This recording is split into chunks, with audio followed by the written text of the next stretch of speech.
अस्सलाम वालेकुम, welcome to MS vlog. उम्मीद करती हूँ आप सब खैरियत से होंगे। आज की जो वीडियो का टॉपिक है वो बच्चों की मसाज है। मालिश करने का तरीका है, इजी टिप्स हैं। तो इन मालिश के लिए जो मैं ऑयल यूज़ कर रही हूँ वो नेक्सन का बेबी ऑयल है। इससे आप बच्चों की बॉडी मसाज कर सकते हैं, हेड मसाज भी कर सकते हैं। ये न्यू बॉर्न के लिए ज़्यादा बेस्ट है। इसके अलावा आप कोकोनट ऑयल, देसी घी, इनका भी इस्तेमाल कर सकते हैं।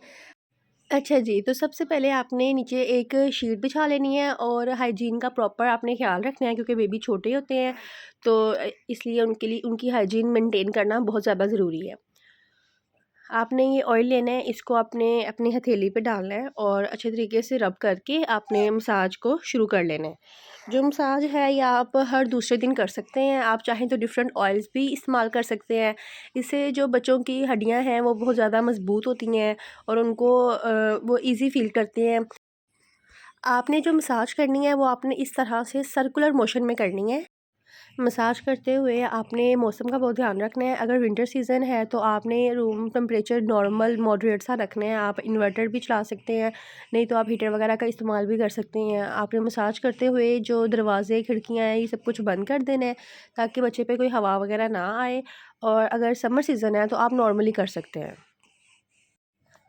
आपने हाथों पे ऑयल लेने के बाद उसको रब अच्छे तरीके से करना है, ताकि आपके हाथ भी वार्म हो जाएं और बच्चे को सर्दी ना लगे और आपके हाथ ठंडे ना लगें, और जो ऑयल है वो भी वार्म हो जाएगा।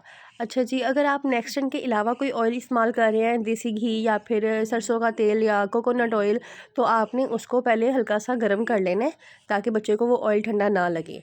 पहले आपने ऑयल को इस तरह से स्प्रेड करके तो उसके बाद उसकी मालिश शुरू कर देनी है।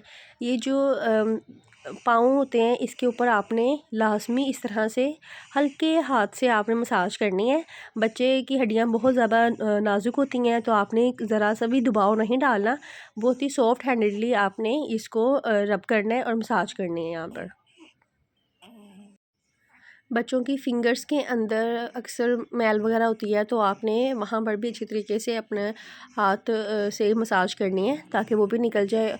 ये जो मसाज है ये आप डेली बेस पे भी कर सकते हैं। इससे बच्चे को आदत हो जाती है और फिर वो रोता नहीं है, क्योंकि अक्सर पेरेंट्स कहते हैं कि भाई हमारा बच्चा तो मसाज करवाते हुए बहुत ज़्यादा रोता है।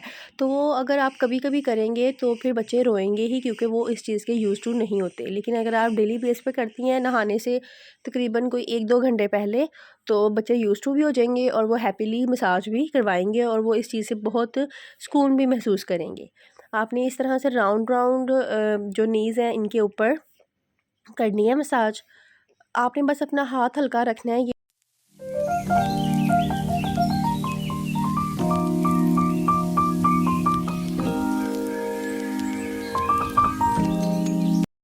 लेग मसाज कंप्लीट करने के बाद आपने बेली पे मसाज करनी है।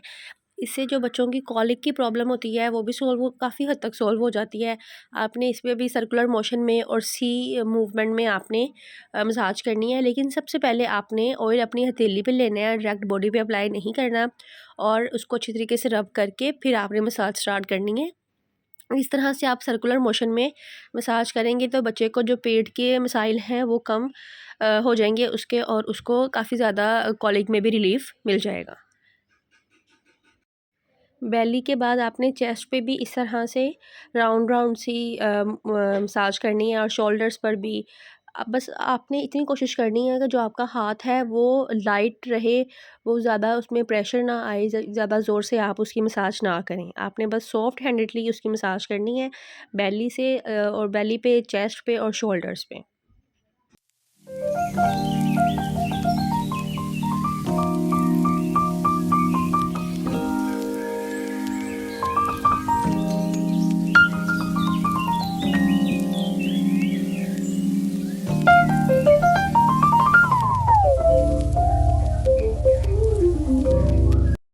बेली की मसाज करने के बाद आपने आर्म्स की और हाथों की मसाज करनी है। उसके लिए भी पहले आपने ऑयल अपने हाथों में लेकर अपने हाथों को भी वार्म करना है और ऑयल को भी। उसके बाद आपने इस तरह से आर्म्स की मसाज शुरू कर देनी है। एल्बो पे भी आपने सर्कुलर मोशन में मसाज करनी है, और हाथों की जो हथेलियाँ होती हैं वो बच्चा बहुत ज़ोर से मुट्ठी बंद कर लेता है। आपने उसको खोल के अच्छे तरीके से उस पर मसाज करनी है, और ये फिंगर्स के अंदर भी आपने अपना इसकी मालिश करते रहना है। इससे बच्चा, ये मालिश करने से बच्चा जो सा है वो बहुत रिफ़्रेशिंग फ़ील करता है, उसको बहुत सुकून मिलता है और वो बहुत फ्रेश हो जाता है।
दूसरी तरफ के बाजू पे भी आपने सेम ऐसे ही मसाज करनी है, फिंगर्स पे, हैंड्स पे, एल्बो पे। जो ये जॉइंट्स होते हैं ये बहुत अच्छा प्रेशर पॉइंट होता है, यहाँ पे आपने अच्छे तरीके से मसाज करनी है। इसके बाद आपने बेबी को टमी टाइम देना है।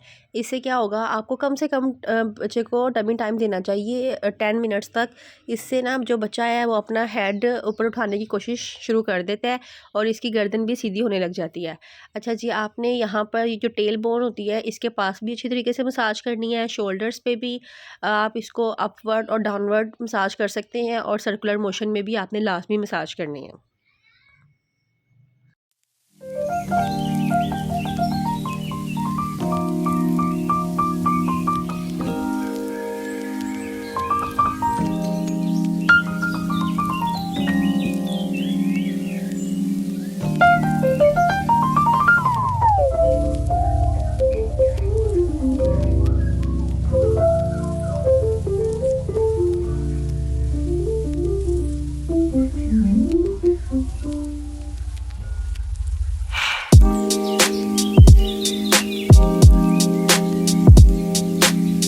यहाँ पे आपकी बॉडी मसाज कंप्लीट हो जाती है। इसके बाद आप चाहें तो फेस मसाज और हेड मसाज भी कर सकते हैं।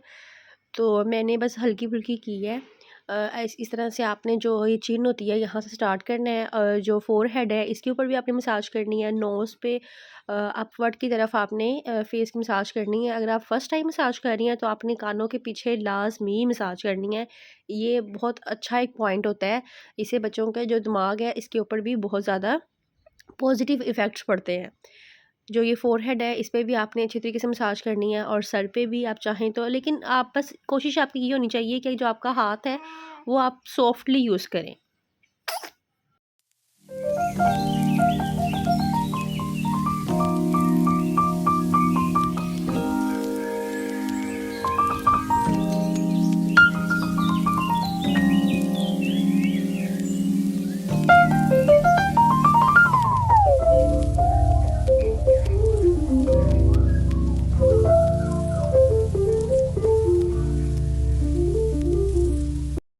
मसाज करने के बाद आपने बच्चे को रैपिंग शीट में अच्छे तरीके से कवर कर देना है। इससे बच्चा थोड़ी देर के लिए सो जाएगा। आपने कम से कम भी ना 1 से 2 घंटे के बाद इस बच्चे को नहला देना है। आप खुद नोट करेंगे कि जो बच्चा है वो बहुत ज़्यादा रिफ़्रेश फ़ील कर रहा है, वो बहुत फ्रेश है, वो एक्टिव है और वो बहुत हैप्पी हो। मेरे चैनल को सब्सक्राइब करें और वीडियो को लाइक करें।